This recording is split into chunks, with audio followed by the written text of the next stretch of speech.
Welcome to Sex Ed with DB. I'm your host, DB. Let's get into it.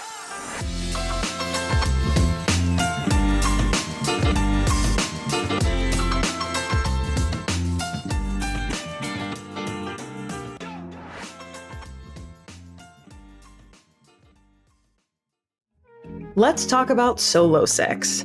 Masturbation can help reduce stress, improve sleep, and help you figure out what actually feels good for you.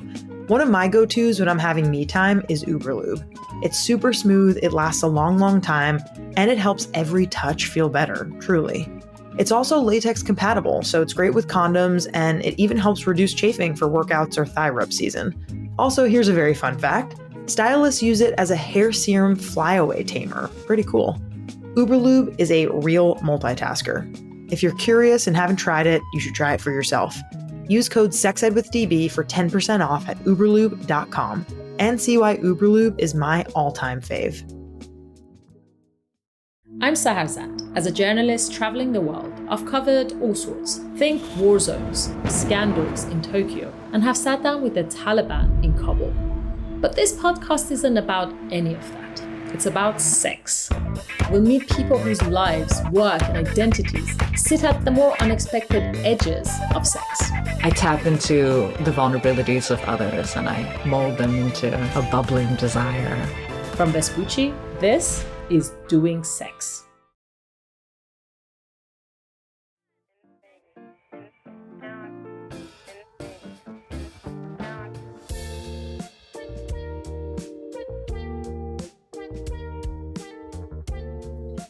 Hello, DB here, your favorite sex educator and pleasure expert.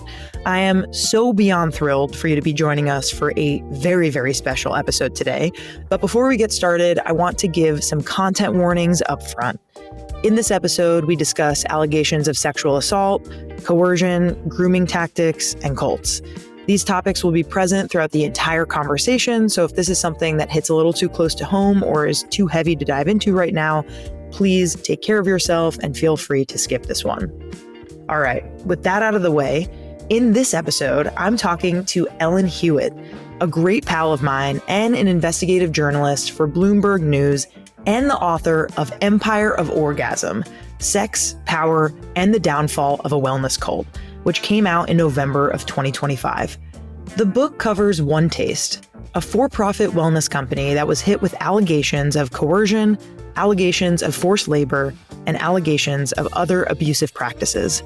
One Taste focused on a practice called orgasmic meditation, or OM, in which women would receive 15 minutes of focused clitoral stimulation with no reciprocity expected for their partner, who is typically a man.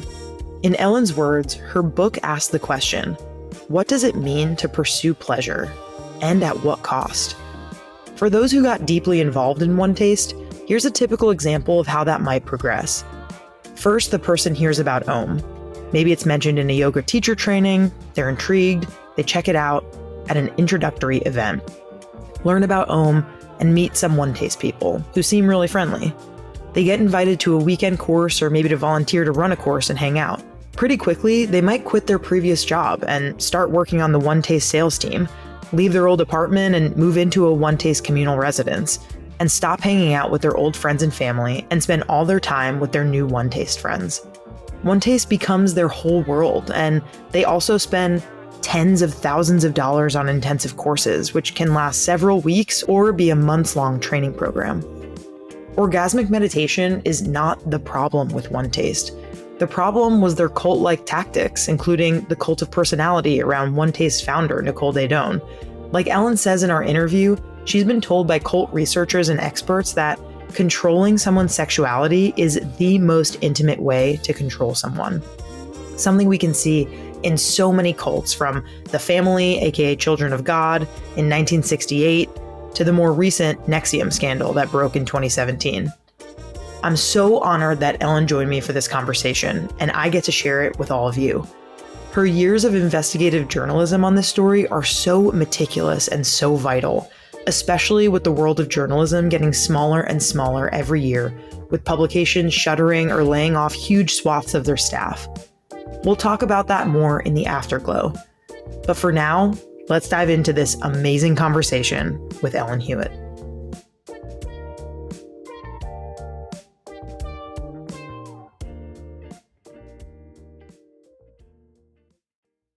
Hello, Ellen. How's it going today? Hi. I'm great.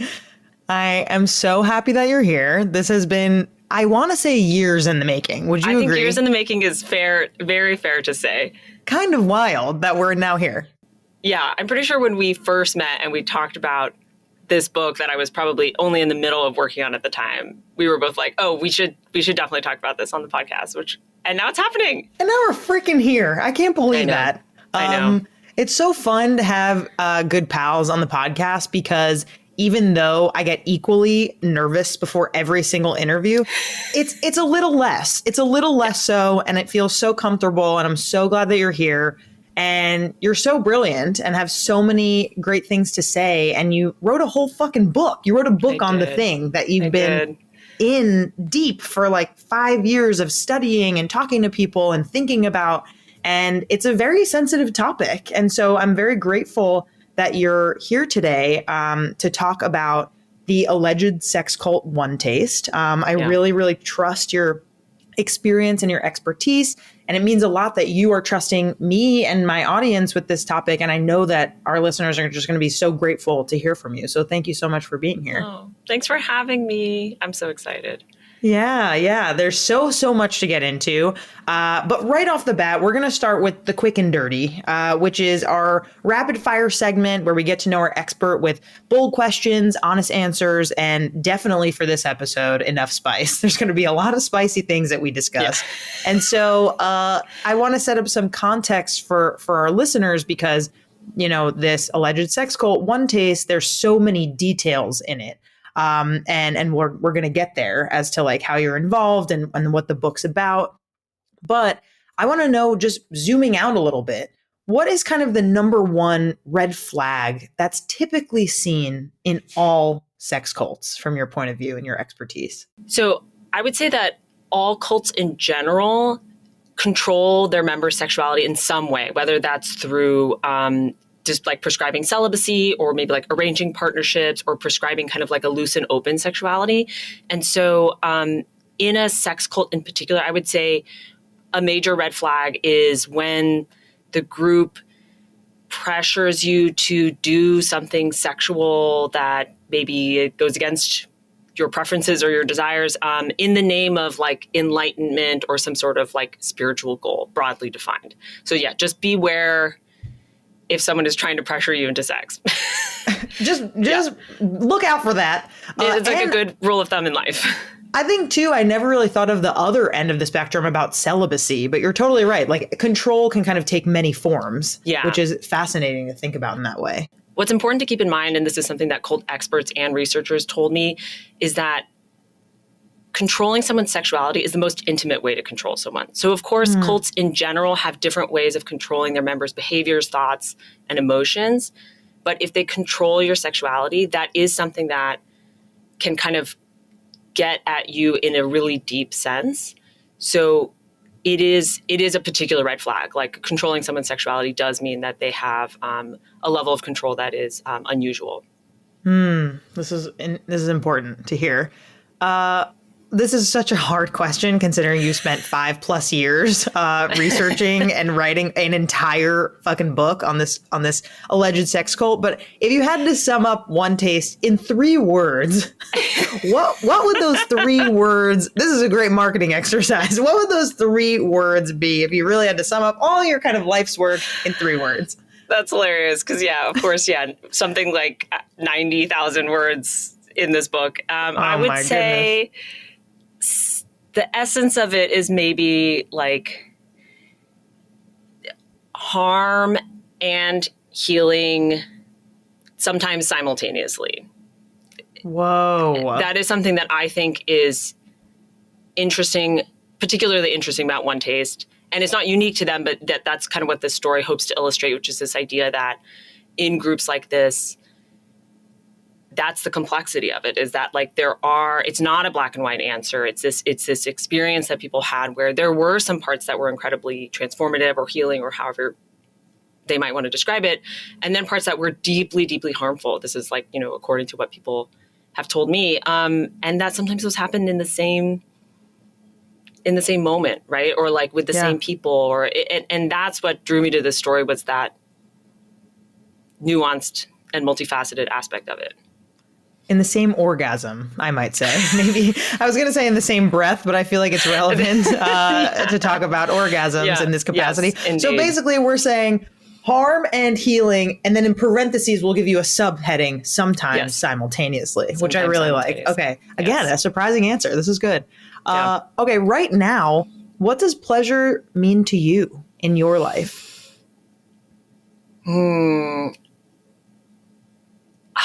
I think, I mean, maybe this is a basic answer, but like pleasure to me feels like something that feels deeply good in the moment, but also like maybe importantly just for myself, or like something that is like I've been thinking a lot about reading for pleasure, which is something that I haven't had as much time to do because I've been writing this book. And when the book is done, I look forward to reading for pleasure. And when I think about what that means to me, it means reading something simply for the like enjoyment of the experience in the moment for myself, for no other reason other than enjoying it. Yeah.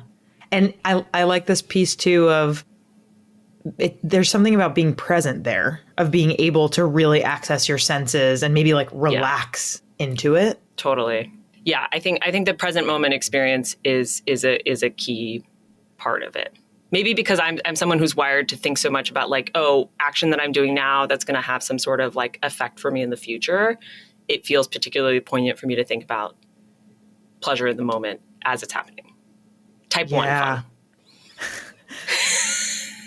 Yeah, it's so. First of all, love reading for pleasure. You know this about me.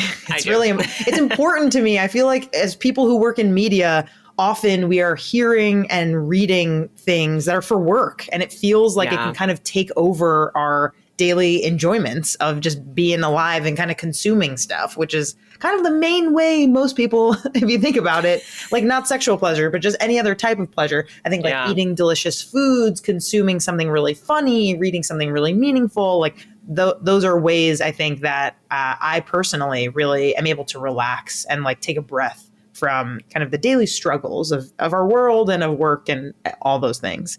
Totally. Yeah. All right, we're getting into it. People, get ready. This is it. Ellen wrote an entire book, and again has spent the last 5+ years really digging into one taste. And I have to just say, like, I'm in the middle of the book right now.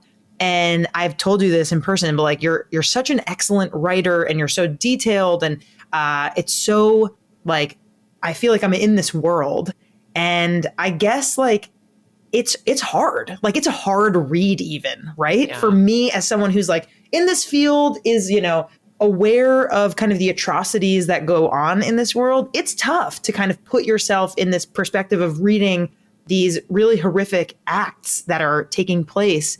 How is it kind of embedding yourself in this thing that is a challenge for the layperson?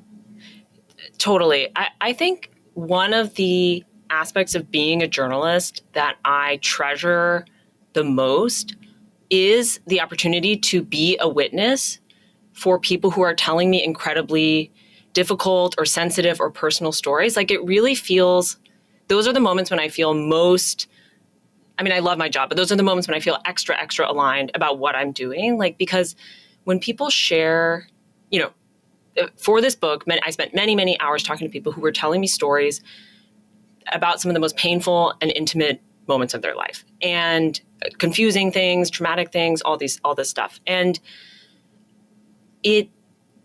of course it affects me. And I often need to like take a break, or like it can be kind of draining after you've had a long conversation with someone about this. But underneath that, I often feel really fulfilled, and like it feels very meaningful to play that role of someone who is like, I'm informed about this world. They can tell me what's going on.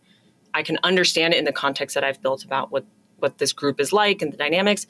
And then it feels like this honored role to like play witness, and to know that my job is to try to, as responsibly as I can, retell what they're sharing with me in a way that's going to have an impact on readers. Like I really can't think of a part of my job that I love more. And so like when I have these conversations, I feel really alive.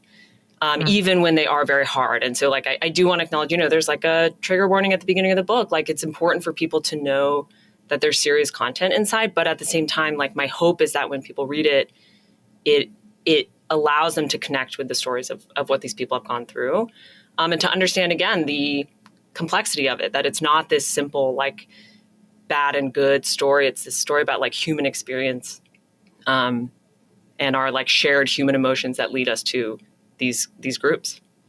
Hondo P. All right, now it's time for us to get into it now, because we've really teased it out. We're edging, so to speak. So I wanna know from you, like, obviously you can speak for hours on this, but as quick of a description, I guess, as you can, what is One Taste? And I guess there's two different pieces of it. I'd like you to first tell us what One Taste says that it is, and then from your expertise, I want to know, what actually is it?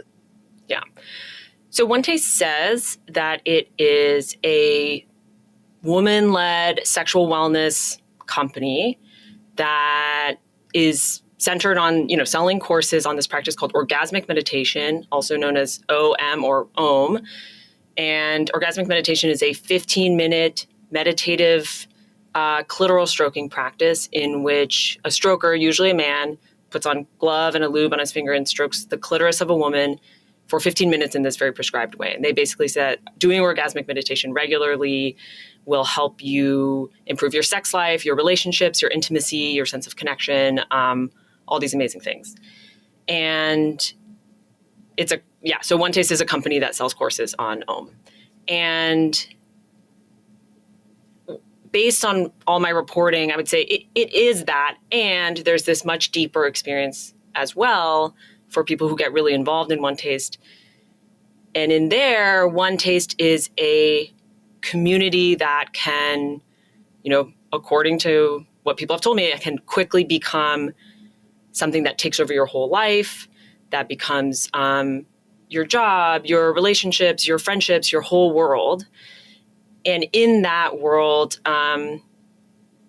there are strong principles on how you should live your life, especially around your sex life. And those are often pointed toward like extreme behaviors or behaviors in which you might undo your sense of boundaries in order to like achieve sexual enlightenment. So maybe the short version of that is it's like One Taste is also this intense community that people existed in where their understanding of sexuality was often flipped on its head in a way that for some people it was helpful, but then for a lot of people, they would say that it was extremely harmful and was like a dangerous cult.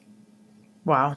Yeah. Wow. I mean, I imagine it's very confusing also for the public to kind of have heard of this company and kind of think that it's one thing and it really being another, and a lot of things happening behind the scenes, let alone how distraught people who were involved in that and how that was for them. So yeah, I'm sure there's a lot of confusion and kind of like making people feel like they think their reality is one way, but it is actually another.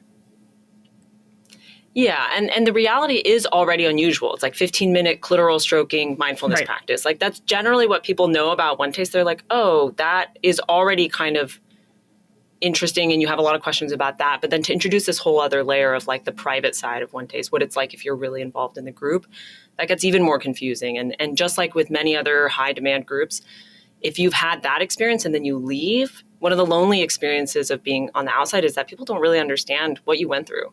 It's like, how do you explain it? And so I think that public-private duality is a big part of One Taste and as well as other groups like this. Yeah. Let's talk about how you got involved in this. Like, I'm very curious, we mentioned this in the show notes, but you were in Netflix docuseries after you broke the original story about One Taste. And that was, was that 7 years ago that you broke the story? 7 years ago. That's a long ass time, dude. So like how did you even begin to kind of get involved in, this reporting on One Taste? Right. So back in late 2017. I was working at Bloomberg News, which is where I still work, and I was a reporter covering startups. So I was based in San Francisco. I was covering startups. I was writing about WeWork and other kind of like venture-backed companies. And I got a pitch, as I often do, from someone who works in PR who was like, hey, I have this new client. It's a woman-led, fast-growing sexual wellness company called One Taste. And I was just wondering if you might be interested in writing a story about them. I had actually read about orgasmic meditation a few years ago because I know someone who had written an article in Gawker about one of their early conferences. And I was like, I remember those 15-minute clitoris stroking people. Sure, How could you forget?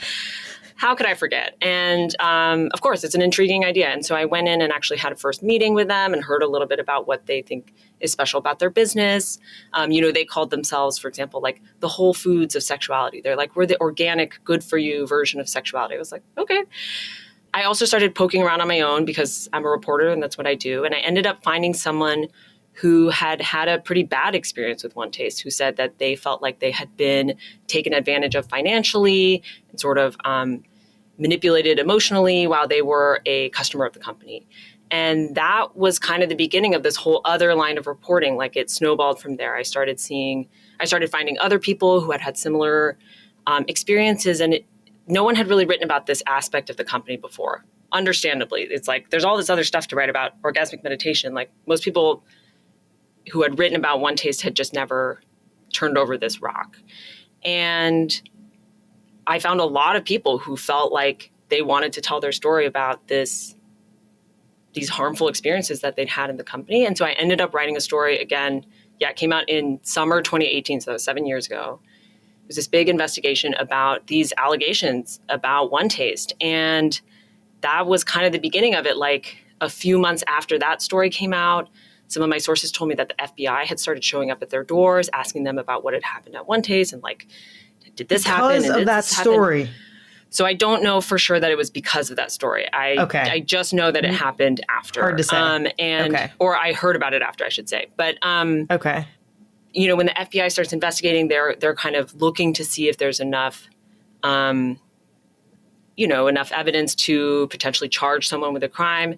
So, in the meantime, there were all these years that happened. I was like reporting on a book, and then someone was making this Netflix documentary and other reporting about this. And meanwhile, the FBI just is still kind of investigating. We don't really know what was happening. And then in 2023, the federal government ended up charging Nicole Daedone, who's the leader of One Taste, and Rachel Cherwitz, who was like her second in command, with a federal crime. And then that kicked off 2 years of pretrial stuff. And then there ended up being a criminal trial this past summer in which Nicole and Rachel were found guilty of forced labor conspiracy.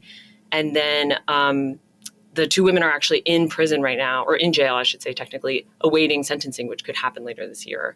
And they could face up to 20 years in prison. And it's just been this whole long unfolding of things. And the whole time I've been reporting this book, and then it's coming out. And that is how I originally got involved. Why am I like gonna cry? Not from sadness, but from like being it's just so momentous, right? Like there's just so much effort, so much investigating. You have put your heart and your soul into getting the truth, which is like what your job is as a journalist, and like protecting people as best you can by sharing information. And I'm just, I think like happy for you is wrong, but like this is just so meaningful. Like there's just something that's so overwhelming with like this full circle moment. And of course we can get into the politics of is incarceration the right thing? Like, no, totally. We're not like super happy when people are incarcerated. That's exactly how I feel. It's complicated. It's like, I have been with this story for so long and like did not know in any way when I started this that this is where it would end up or where we would be now. And of course I have complicated feelings about everything that has happened. But yes, I also understand what you're saying, like this feeling of, I really have been with this story for so long, and it does feel like this is like at least the completion of this book feels like meaningful to me, that I have managed to like capture all this stuff that has happened and tried to present it in the most responsible way possible. Totally. Yeah. Wow. Okay. Thank you for explaining all of that. with detail, as I imagined you would, because you're very detail oriented, which I love. All right. So we talked about orgasmic meditation a little bit. I mean, like, we talked about the pleasure practice of clitoral stroking. Do you have any kind of other things to explain to us about like what we need to know about the practice of orgasmic meditation before we kind of move forward learning about one taste? I mean, I think what I want to be clear to your listeners about is that orgasmic meditation, I have no issues with orgasmic meditation, the practice. Like, I think actually as a pleasure practice, there's a lot about it that was really forward thinking and probably benefited a ton of people. And I think that that's also what is fascinating about, and creates tension in the story, is that there's this group that many people say was quite harmful, but the practice itself, like very few people I talked to said that they thought the practice itself had inherent danger to it. In fact, they often felt like the way it was structured was quite beneficial to pleasure, sex, and just to be specific, there are two aspects of it that I find really interesting. One is that orgasmic meditation is goalless. Like, there's no, they call it orgasmic meditation, but to be clear, in one taste, they use the word orgasm to just mean like the experience of arousal, not the moment of climax. And in fact, having a climax, as we generally think about it, is not the goal of those 15 minutes. The goal is only to meditate on the sensations in your body and to like feel what's going on, and not even to necessarily categorize it as good or bad. And I think that can be really freeing for people who feel like, if they're women who have struggled to have an orgasm, which, as we know, like could be 10 or 15% of American women, like it can be really freeing to be like, okay, I'm going to do this 15 minutes. Like, I don't need to achieve anything. I don't need to perform pleasure in any way for my partner. I'm just going to receive. I think that is actually quite valuable. And I don't want it to get lost in all the discussions of like what happened within one taste. And then the other idea that they made a big part of orgasmic meditation with this like non-reciprocity, this idea that the woman can receive pleasure without feeling any expectation to give anything back to the stroker, again, usually a man who is giving that to her. And they specifically wanted to make that the norm in order to try to undo some of the social conditioning that I think women learn a lot of through their lives, that, oh, if a man like is giving me sexual pleasure, that means that I'm expected to do something back to him. I need to give him my number. I need to go out with him again. I need to give him pleasure. And I think that many women told me that both that goallessness and that non-reciprocity were incredibly meaningful to them. And that when they did their first orgasmic meditation sessions, that they would often cry or just feel this sense of release, that they were able to experience pleasure in this way without the baggage that we usually associate with a sexual encounter. Yeah, it's so interesting because, again, like these ideas of goallessness and making sure that women and people with vulvas get pleasure, right? Like these are things that we preach on the podcast and like things that our listeners obviously have heard me talk about before. And the fact that orgasmic meditation has kind of been lumped in kind of together with the harmful practices it gives it a bad rap. So I'm appreciative that you're kind of saying that let's divorce these ideas. Like the actual practice of orgasmic meditation does not have to be hand in hand with one taste. And I think that's a super important clarification before we kind of start getting into the bad stuff, which is going to be the rest of this episode. So rightly so. Meet the new Magic Wand Waterproof, my go-to shower toy. It's the most powerful magic wand ever made, chock full of those famous deep, rumbly vibrations, now totally cordless and totally bath-friendly.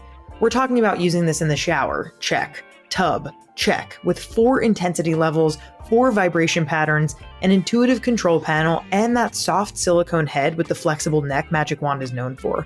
Long-lasting rechargeable battery, full-size power, and lots of amazing orgasms. The Magic Wand Waterproof. Pleasure just went aquatic. Black Friday deals are here, and it's time to invest in something that gives you the pleasure you deserve. As a sex educator, I look for body-safe materials, smart design, and toys people actually keep reaching for. For over 20 years, Lelo has been redefining luxury pleasure, making toys that are so beautifully designed they belong on your nightstand and your vision board. The Sona 3 Cruise is one of their icons, and it's designed for the kind of deep, all-encompassing pleasure that you want, and gives you the smoothest path to a fuller, deeper, and more intense orgasm.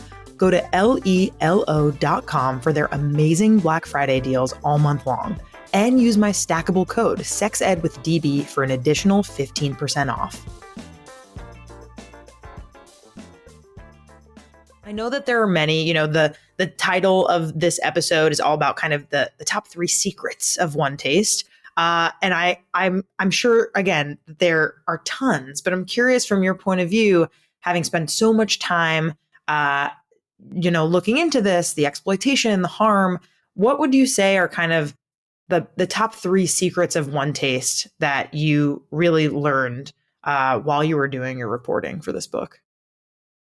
So I would say the top 3 secrets, and to be clear, I want to be clear that all these are like allegations that people have made about the company. But the first one is, former members say that they were pressured to take on debt in order to buy really expensive courses, so sometimes tens of thousands of dollars. I think that that's something that doesn't really get talked about, but that was an important, this sort of like financial exploitation was allegedly like a big part of what was happening behind the scenes. The second one would maybe be that, and this came up actually a lot at the criminal trial, was that One Taste leaders, especially Nicole, allegedly groomed and asked some of the female employees at One Taste to serve as sexual handlers of the company's main financial backer. So this was something that happened over the course of several years and was maybe like the clearest thing to point to of like sexual exploitation for the benefit of the company. And I think there was a lot of witness testimony about this at trial. It's something that's covered extensively in the book. And I think that that's just an indication of how the world within One Taste,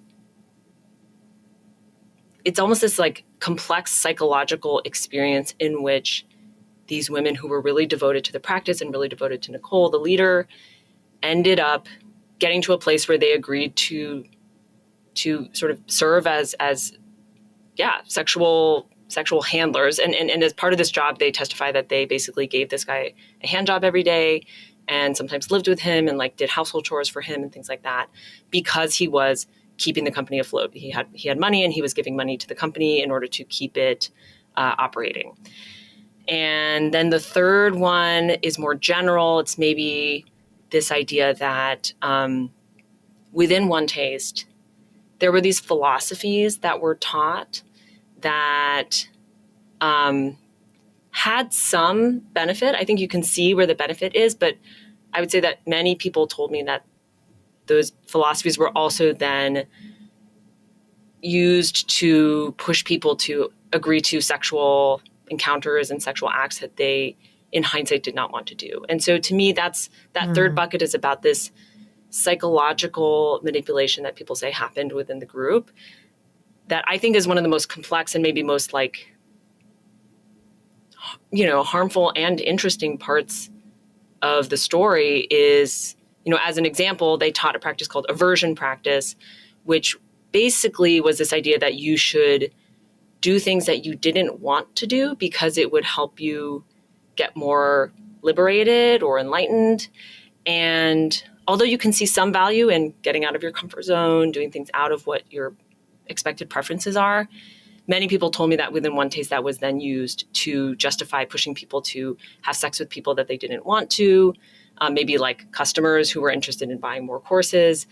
And that was then used to, pressure employees to do sexual acts that they were not interested in or didn't want to on some level. And then, of course, making sense of all of that once you've left the group is very complicated. Has to do with all sorts of complicated questions about consent under pressure, personal agency, coercion, things like that.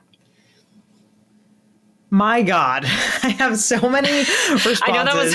but No, I know that was long. you I delivered. hope that's okay. No, Okay, you thanks. delivered. I asked you for the top 3 secrets and you gave them to us.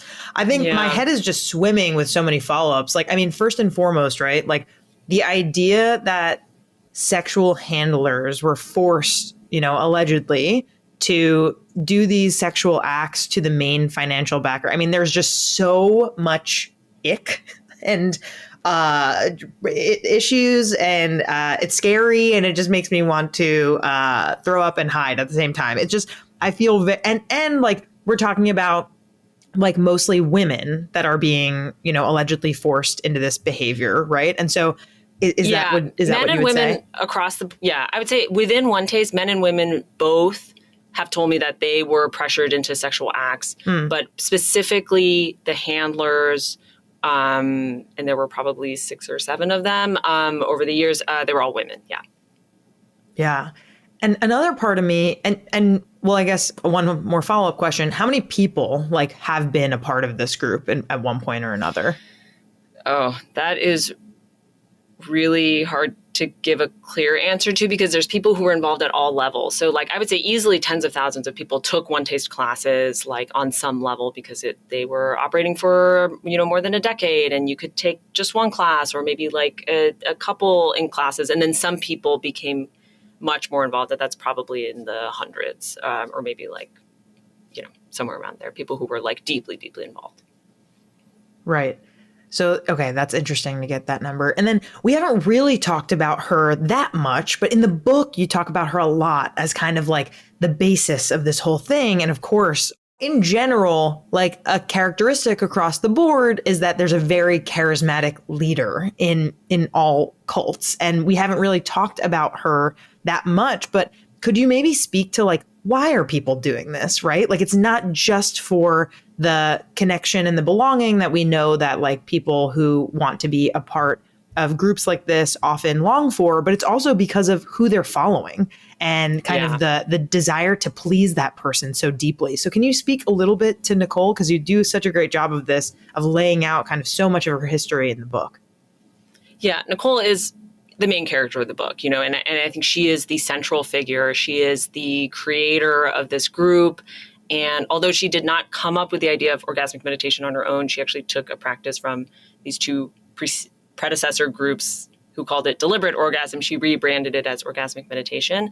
Nicole Daedone is like the central figure of One Taste. And especially, she's a fascinating person. She is really charming. She's really just like a compelling person to meet. Like everyone tells me that, and I've watched so many hours of video of her. And actually, at the end of the book, there's a scene in which I meet her for the first time in the courthouse. It's very dramatic. And she, you're totally right that people, of course, were drawn to One Taste for the promises that it made, but they were also drawn by her and her power and sort of like what she represented. And especially in the early days of One Taste, when it was smaller, like people who were devoted to that community often did certain actions within the company because they wanted her approval. They wanted her attention. And she was like very good at making you feel so special if she was putting attention on you, and also really forgotten about and ignored if she decided to take her attention off of you. And I think that's one of the things that ended up being so powerful as a social dynamic within One Taste, is people really wanted approval from Nicole. And then as the group got bigger, from some of her like lieutenants, like Rachel Cherwitz or these other people. And so they would be willing to do, for example, certain sex acts or work really hard on the sales team, or just do certain things because they knew it would get them approval. And they would be afraid of doing things that they knew would get them disapproval. And I think, often people look at people who join, a so-called cult, and they think, oh, I would never do that. Those people are different from me.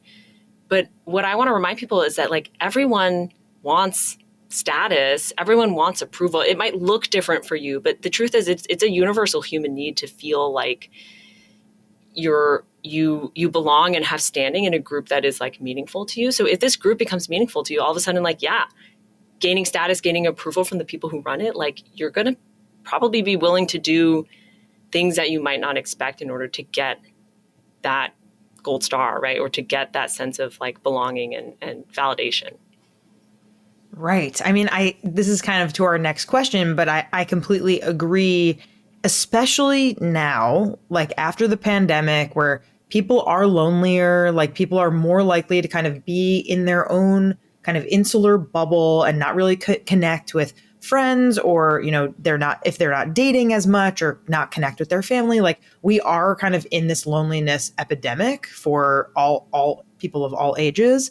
And so I need to like withhold my own judgment while like reading something like this, right? From being like, oh, this would never be me. And the reality is like, actually, like, who knows, like what my circumstances might have been in that could have led me in this way. And I think, you know, I could do a whole nother episode on like the cultishness of my sorority and like all of the different like things that, you know, are very normal to be a part of and yet have this kind of like financial component, have these rituals, have like, you know, this very insular thing. And so I think it's important for all of us to consider like, wait a minute, like I am not kind of prevented from having these kinds of experiences. It really could happen to anybody.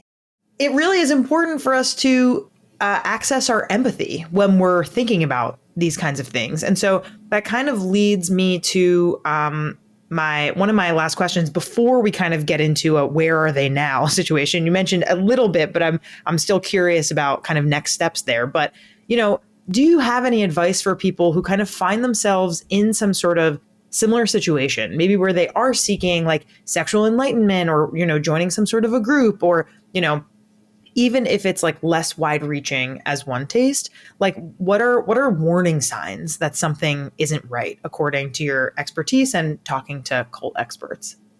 100%. One of the best rules of thumb that I heard someone give is just, if you find, there are a lot of people out there, influencers, groups, like schools of teachers, that kind of thing, saying like, I have found some sort of answer and it's going to fix a problem that is really deep in your heart. And in no way am I saying that all those people are, you know, dangerous. And in fact, many of them are you know, trying to help and wanting to do the right thing.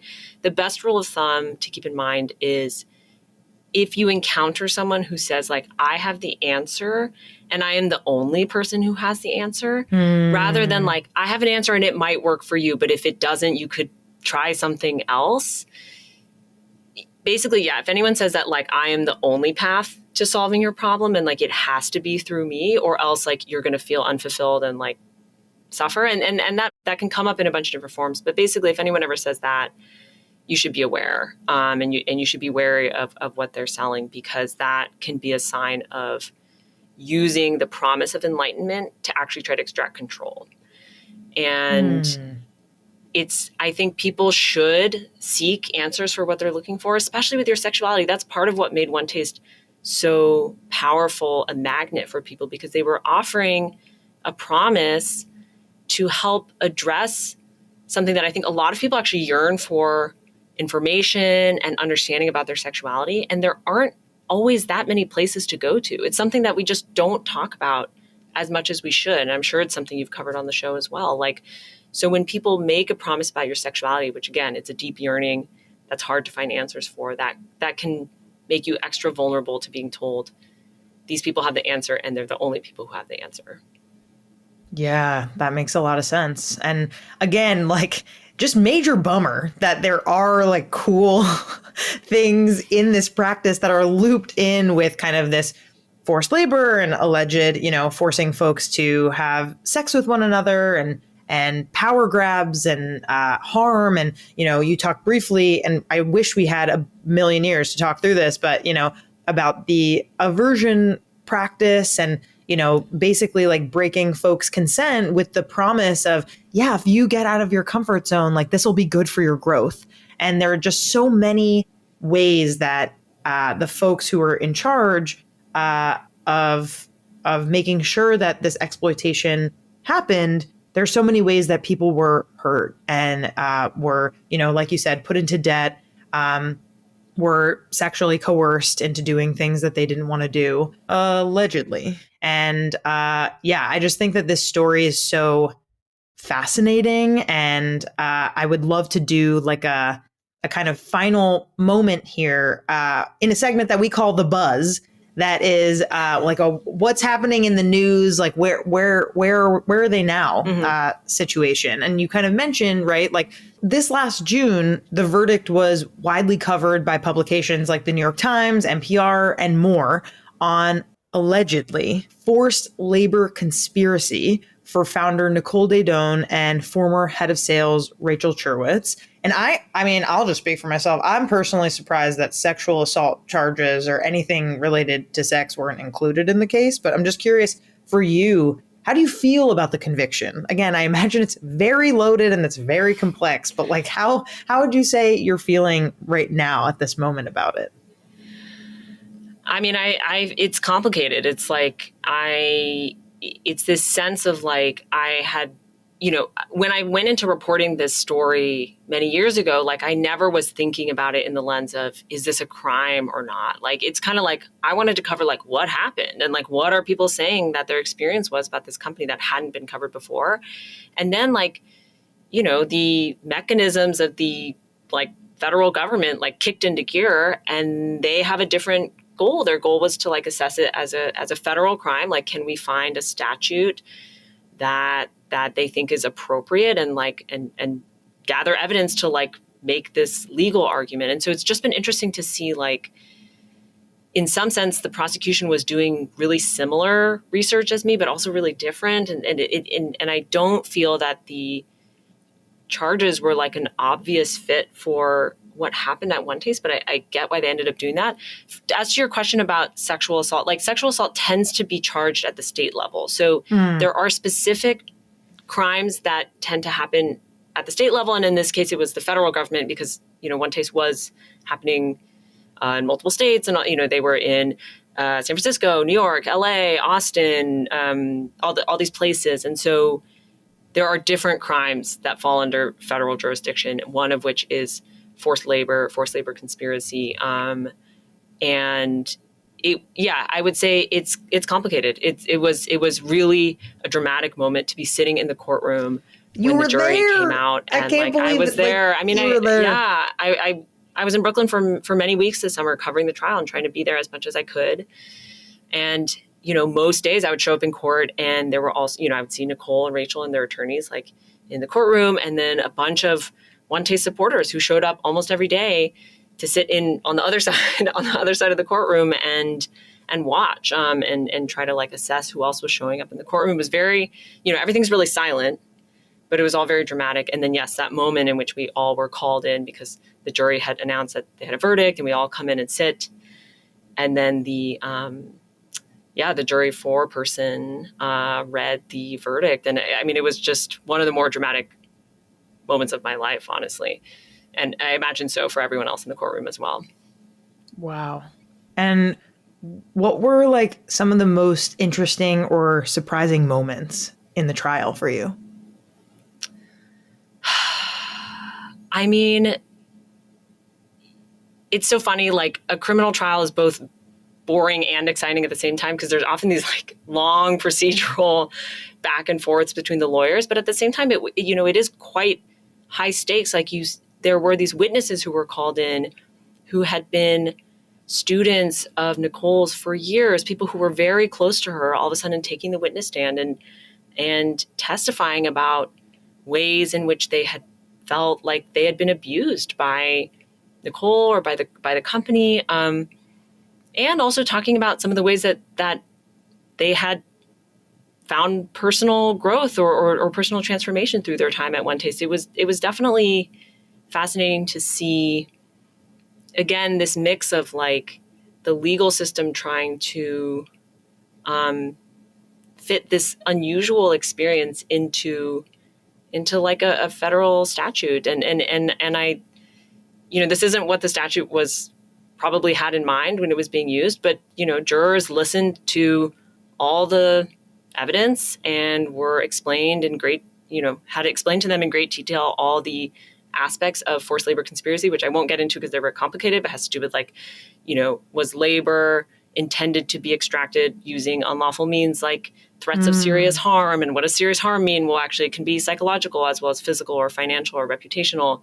Anyway, the jury, this is kind of what juries are for. They listen to the evidence, they look at the statute, and then they made a decision that it was guilty. So it just was a very, it was a very complex experience for sure. And it was fascinating to watch Nicole and Rachel like in person. Rachel was like quite quiet and reserved, but Nicole was quite animated. Like she was often turning around, looking at her supporters in the gallery. She would look at the jury. She would like she would smile. She would sort of like laugh to herself. So often I was also watching her as the proceedings were going on or as witnesses were testifying. Yeah.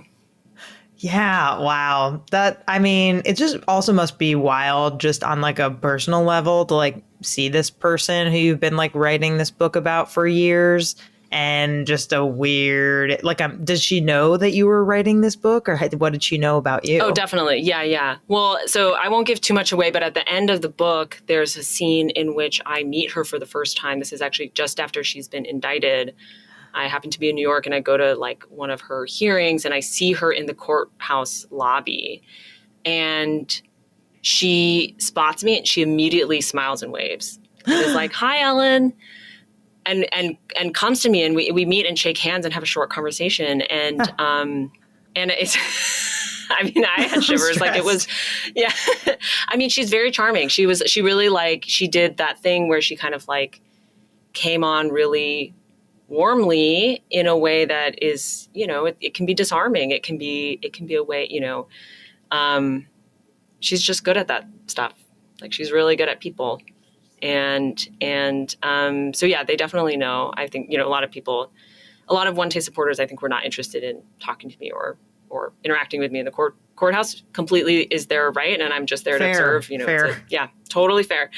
And, but yeah, it did definitely feel like a strange scene in the sense that in the courtroom, there was me, and then there's all these people who I don't know them, but I know a lot about them, right? And like I have studied them, and like I try to be respectful. Of course, there's a lot of emotions and interpersonal dynamics that come up in a scenario like that, even if no one's talking, because we're all supposed to be quiet because it's the courtroom. Because it's the courtroom. Wow, yeah. So fascinating. I could truly listen to you talk about this for hours. And I will when the audiobook version comes out. Yes. And I already got my physical copy. I got mine from the Rip Bodice. That link will be in the show notes. So I'm really excited for everyone to buy this book. But where else can people find your book, Ellen? They can find it basically on all major retailers like Amazon, Bookshop, probably your local bookstore. If you don't have the means to buy it, I actually really recommend calling your local library and asking them to stock it, because that's something that they can do. You can also call your local bookstore and have them order it for you. Empire of Orgasm, it'll be out everywhere November 18th. And yeah, if you want to listen to the audiobook, it'll be me doing the narration, which is kind of fun. And I just am really excited about the chance for readers to learn what I've learned and to have their own experience of hearing these stories, and that I hope that it brings up for them interesting and complex reflections about desire, like community, what makes us vulnerable, what does it mean to have consent in these like unusual scenarios? What does it mean to like pursue pleasure at what cost? Like all these fascinating questions that led me to want to spend all this time writing it. I hope people also get to experience that when they read it. Yes, absolutely. I've already experienced a lot of those things being in the middle of the book. Empire of Orgasm. Make sure to check it out. Again, our link is in the show notes. Ellen, good pal, thank you so much for being here. This has been so great. So thank you. This was really fun. Thank you.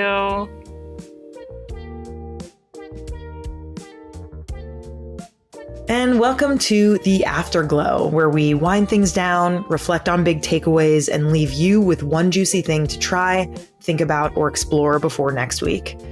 This conversation with Ellen had me thinking a lot, obviously, about sex, power, pleasure, money, and journalism.